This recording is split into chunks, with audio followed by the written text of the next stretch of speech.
আমি কই কি কই নাতি না নাতি কই যাবে, আমার নাতি তো কোনো কিছু জানে না। আমার নাতির মতন ভালো নাতি আছে নাকি না?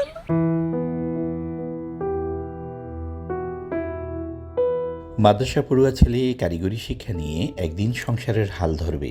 দরিদ্র বাবা মায়ের মুখে ফোটাবে হাসি। আদরের সন্তানকে নিয়ে রঙিন সেই স্বপ্নই থেকে যায়। সন্তান বাড়ি ফেরে, কিন্তু জীবিত নয়, লাশ হয়ে। তোর ভালো নাতি। সাজ্জাদ হোসেন সাব্বির চাঁদপুরের একটি কওমি মাদ্রাসা থেকেই পড়াশোনা শেষ করেন। এরপর কাজের খোঁজে ছুটেন রাজধানী ঢাকায়। সেখানে মিরপুরে মামার বাসায় থেকে চলতো ওয়ার্কশপে কাজ শেখা। লক্ষ্য বাবা মায়ের মুখে হাসি ফোটানো। এর মধ্যেই বৈষম্য বিরোধী ছাত্র আন্দোলন জোরদার হলে তাতে যোগ দেন সাব্বির। আর 19 জুলাই এই আন্দোলনে পুলিশের গুলিতে প্রাণ হারান তিনি।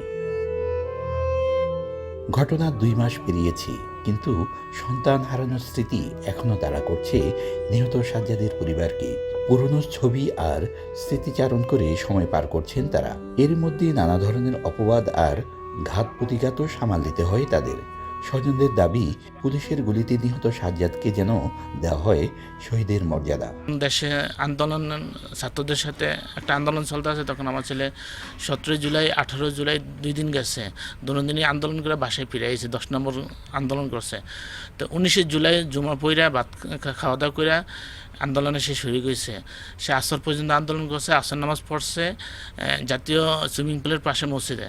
আসর নামাজ পড়ার পরে নামছে যখন, তখন পুলিশের সামনে সে পড়ে গেছে। তো পুলিশ তাকে ঘটনাস্থলে এখানে গুলি করে, এখান থেকে গুলিটা বাইরে গেছে, স্পটেই মারা গেছে আমার ছেলে।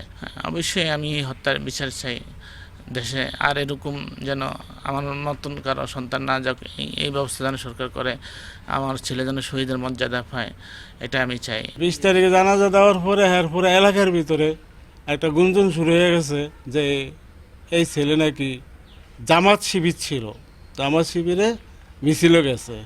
আজকে যদি এই স্বৈরাচার হাসিনা যদি পতন না হইতো, তাহলে মনে হয় যে আজকে আমি, আমার ছেলে পরিবার কেউই বাড়িতে থাকতে পারতাম না। তো আমার একটাই দাবি আপনাদের কাছে এবং এই দেশের প্রথম সরকারের কাছে দাবি, যেন এর সঠিক বিচারটা হয়। অনেকই কষ্ট, ফ্যামিলিগতভাবে অনেকই কষ্ট। তো ঘরে যাই হুই মনও কিন্তু ওইটাই মনে থাকে সারাক্ষণ, যেন আরে নাতি দেই বাজে মরল। চাঁদপুর পৌরসভার উত্তর রঘুনাথপুর এলাকার জসিম রাজার ছেলে সাজ্জাদ হোসেন সাব্বির। বাবার পেশায় একজন মিস্ত্রি। ফারুক আহমদ, সময় সংবাদ, চাঁদপুর।